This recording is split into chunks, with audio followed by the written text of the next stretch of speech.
శ్రీ సంతోషిమాత చల్లని చూపు రాష్ట్ర ప్రజలందరిపై ఉండాలని పద్మశాలి కోఆపరేటివ్ కార్పొరేషన్ రాష్ట్ర చైర్మన్ గూడూరు శ్రీనివాస్ అన్నారు.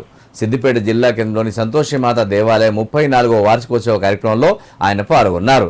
కుటుంబ సమేతంగా అమ్మవారిని దర్శించుకుని ప్రత్యేక పూజలు చేశారు. ఆలయానికి వచ్చిన ఆయనకు ఆలయ అర్చకులు ఈవో ఘన స్వాగతం పలికారు.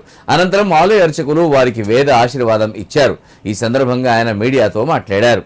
సకాలంలో వర్షాలు కురిసి పాడి పంటలతో తెలంగాణ రాష్ట్రం వర్ధిల్లాలని అమ్మవారిని కోరుకున్నట్టు తెలిపారు. కోరిన కోరికలు తీరుస్తూ భక్తుల కొంగు బంగారంగా సిద్దిపేట సంతోషిమాత దేవాలయం విరాజిల్లుతుందని, భక్తులు పెద్ద సంఖ్యలో అమ్మవారిని దర్శించుకొని ఆశీస్సులు పొందాలని ఆకాంక్షించారు. ఆలయ అభివృద్ధికి తన వంతు సహాయ సహకారాలు అందిస్తామని చెప్పారు. వార్షికోత్సవాల సందర్భంగా ఈరోజు దేవాలయంలో పూజా కార్యక్రమంలో పాల్గొనడం జరిగింది.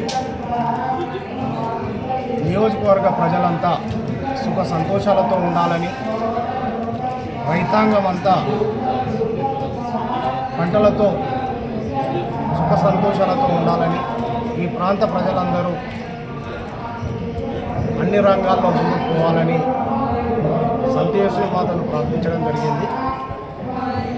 ఈ ప్రాంతంలోనే సంతోషిమాత దేవాలయానికి ఒక ప్రసిద్ధి నచ్చిన దేవతగా అనేక మంది దర్శనాలకు వస్తూ ఉంటారు.